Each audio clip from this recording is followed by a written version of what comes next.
Oh man, why is it feeling like I got punched in the face twice? When did I grow a beard?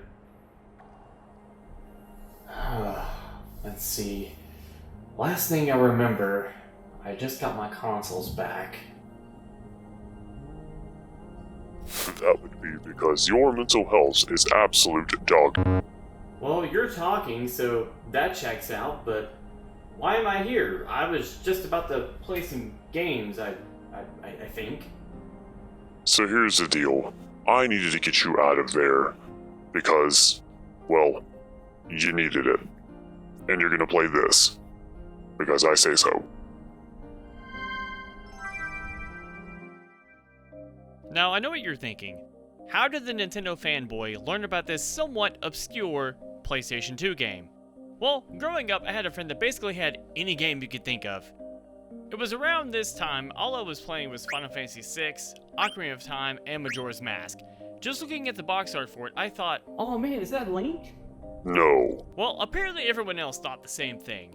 So after some heavy convincing and trying to explain to my family that RPGs and the types of games I was interested in were not really on my Nintendo 64, it was my grandmother that got me a PlayStation 2 and Final Fantasy X. It wasn't until shortly after that I bought my friend's copy of Dark Cloud from him, and I just fell in love with it. Development on Dark Cloud started in 1998 and is the debut title of Level 5, the studio that would go on to make the Professor Layton games. Originally intended as a launch title for the PlayStation 2, the then CEO of Sony, Ken Kutaragi, used an early demo of Dark Cloud to show the graphical capabilities of the upcoming PlayStation 2, showing a magic carpet flying through a valley and some waterfall effects. Unfortunately, it was delayed by several months to allow Level 5 time to polish the game. Released in Japan on December 14, 2000, North America on May 29, 2001, and in Europe on September 21, 2001. So how am I supposed to restore everything back to normal if I'm stuck here? Let alone how am I supposed to play this if all my stuff's been blown to oblivion? Just use your imagination. You know, that thing you used to do. You can do it. I believe in you. Set in a fantasy world with two moons, Dark Cloud revolves around a band of adventurers who attempt to stop a being known as the Dark Genie, which is used by this guy in a coat, Colonel Flag, to destroy the world. The story follows main protagonist Tone, a survivor of the Colonel's campaign, who is tasked with defeating the Dark Genie and restoring the world. You see, when I explain it like that, it sounds like every other action-adventure game, but it goes a bit deeper than that. You see, when Narun Village and other towns across the west were being destroyed by the Dark Genie, Simba, the Fairy King, managed to encase the people, buildings, and landmarks within Atla. These giant balls which can be opened using Atlamilia. This meant that the towns were not destroyed, though they were scattered about the world's various dungeons. Dark Cloud is an action role-playing game where the player moves through procedurally generated dungeons similar to a roguelike, battling monsters and collecting items. While exploring these dungeons, the player may have the option to find their way into a back floor area, often containing stronger monsters with better loot. In order to access these special areas, you need a dungeon-specific item to gain entry. Personally, I enjoy these areas. However, there is one dungeon whose back floor is completely inaccessible without the cheat device. This is because it was never properly coded into the game, but after beating the game, it does have a 100 floor dungeon that did not exist in the original Japanese release. So, while exploring the dungeons, you get a few things you have to manage. You have your health meter, thirst meter, and your weapon's HP. More on that in a bit. But there are also a few events called duels that are QuickTime events that add some immersion to a few of the game's cutscenes. I personally enjoy them, but I'm always a sucker for a change of pace. So the goal while clearing these dungeons is to collect all of the dungeon's Atla to rebuild the world outside.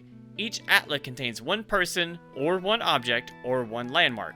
Only Tone can grab these balls. I can't believe you just said that. Once you have Atla, you can start rebuilding the world. To progress, you only need all of the Atla for one area and for it to be placed.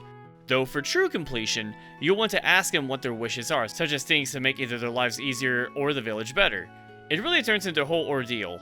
However, doing so grants the player some kind of item or ability. So, unlike most action role-playing games, instead of the characters leveling up, their weapons do.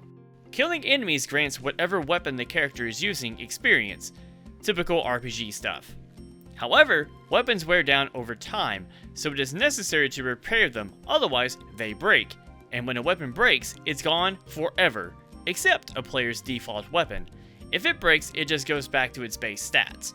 You can upgrade weapons and eventually evolve them into better weapons. Most weapons have attachment slots so you can increase a weapon's effectiveness against certain enemies or even add elemental attributes. On paper, this sounds like a great idea, but trust me, it isn't, as you'll often find yourself going into the weapon menu and changing your weapon's elemental attribute numerous times that it becomes a chore. Personally, I opt out of choosing an element.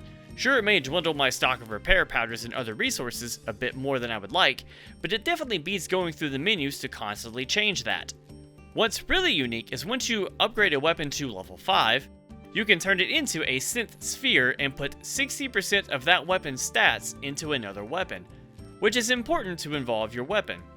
As in order to evolve your weapons, you'll need to hit a certain level with each weapon's stat. Now, growing up, I was determined to figure out what every character's best weapon was, and thankfully, someone with a lot more access to a computer than I did made a flowchart with that info. So thanks, GameFAQs. But how does the game control? Well, it definitely has that early PS2 jank. It isn't perfect, but it's manageable. The menus are pretty straightforward to navigate, and the Georama system is a breeze to work with. But the camera could have used some polish. I do like the quick menu at the top of the screen. It's come in handy numerous times. But let's talk about what hasn't been handy. As you journey across the West, you gain multiple allies. Obviously, you start the game with Tone, which is who you'll most likely use about 95% of the time, as he's the only one who can open Atla. You'll most likely feel comfortable using him and his variety of daggers and swords.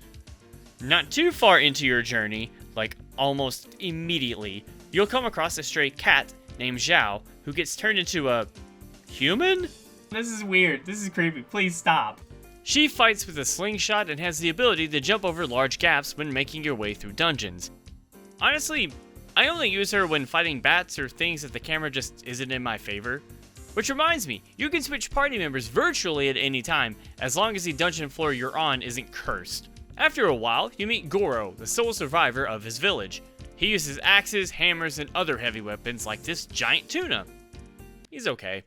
Soon after, you made it to the City of Queens, and after a while of some deep sea diving and some restoring of the city, one of your rewards is the genie trapped in a magic lamp, Ruby. Ruby attacks with magic rings, and I honestly only use her if I really have to. While her magic is okay, it doesn't necessarily do a lot of damage, so I only use her to open up these special doors. Afterwards, we make it to the desert village of Muscaraca?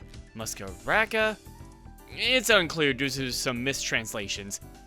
Here we meet the warrior Umgaga, who feels like a complete failure due to being unable to save his people.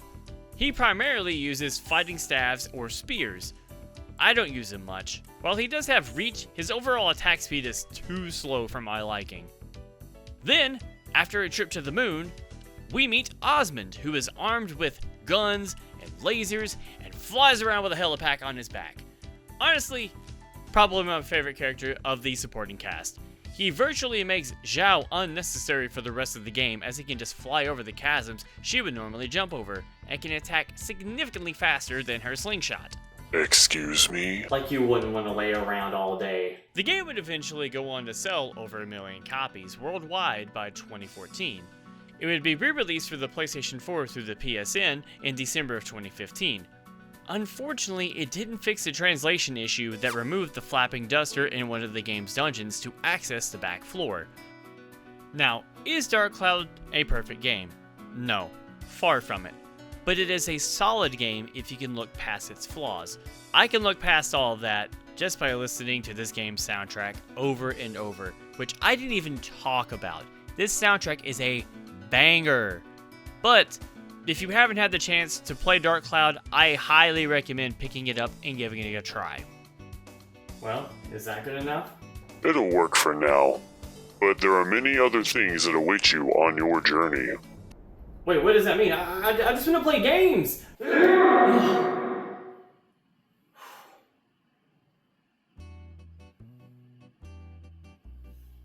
Well, I don't know what Onyx was talking about, but I'll face it head on. In the meantime, I'm gonna enjoy myself.